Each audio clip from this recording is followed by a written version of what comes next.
even though, I must confess to you, a lot of the things we carry around as computers, the wristwatches in your wrists, sometimes the pendant that you wear that sings happy birthday, they are a terrible waste because what it can do, you can still share it amongst many people.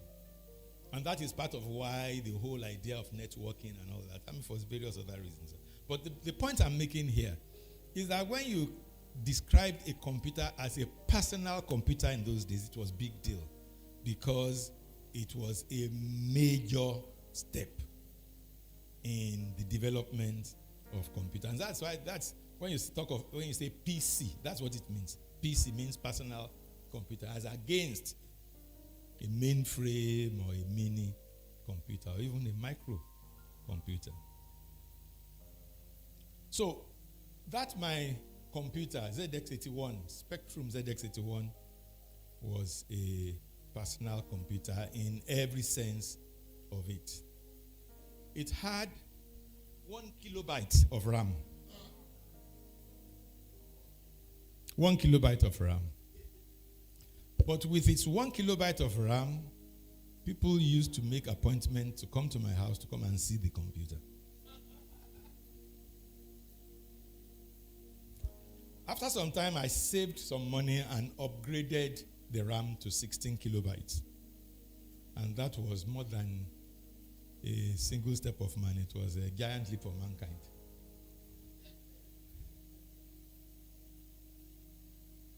It had no monitor. Pardon? I used my television. I had to connect it to my television set. That was the way you could afford a computer in those days.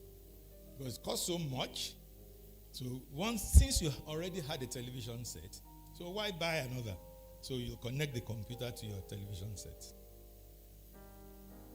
Apart from the now 16 kilobytes of RAM, that's a giant leap for mankind, no other memory. No hard disk, no floppy disk, no nothing. When I started using the computer, I was so excited to own a computer that each time I needed to do something and I switched on the computer, I will sit down again and start typing the code in each time I want to use it. So sometimes, NEPA will then disappear halfway. So when NEPA comes back, I connect it and start typing again.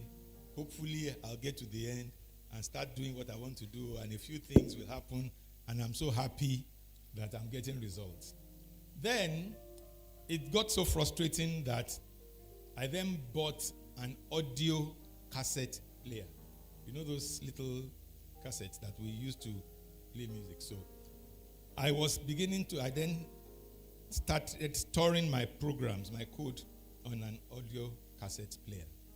And I had to, on the cassette player, I had to write down the positions, how many revolutions, the point at which this program started, the point at which the other program started, and all that.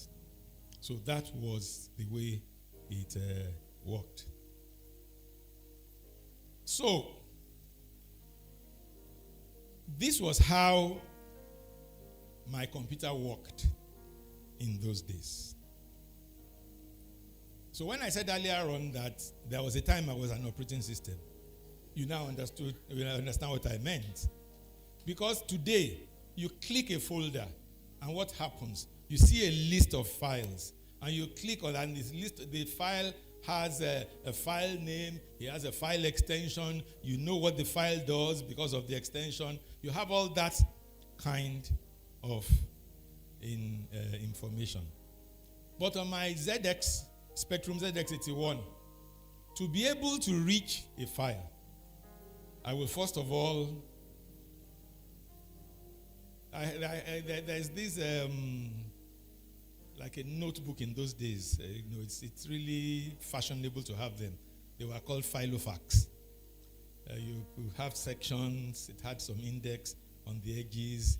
You have a section for address, section for this. It was really very high-tech piece of paper.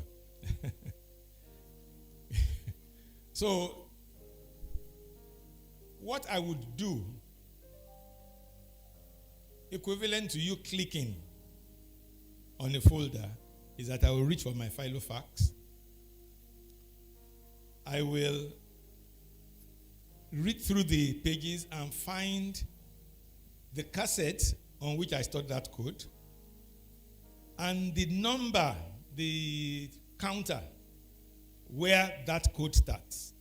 Then I will reach for my audio cassette player and connect it to the computer, cue the tape to the point that my filofax said, and then press play at the same time as I'm pressing enter for the thing to start reading.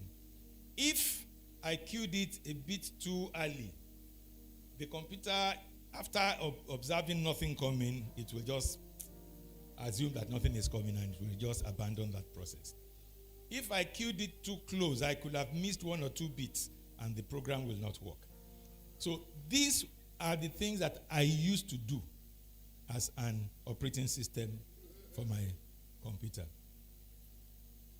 And I did this over and over again for about 1 year when I became rich enough to upgrade and bought a new computer. In fact, I remember the first time a friend of mine asked me what operating system, because when I bought a new computer, it had an operating system. I think it was called CPM. That operating system was called CPM, Control Program from Microprocessors. And I was having problem understanding CPM. A friend of mine said, what operating system were you using before? I didn't know what an operating system was. I didn't know that I was the operating system.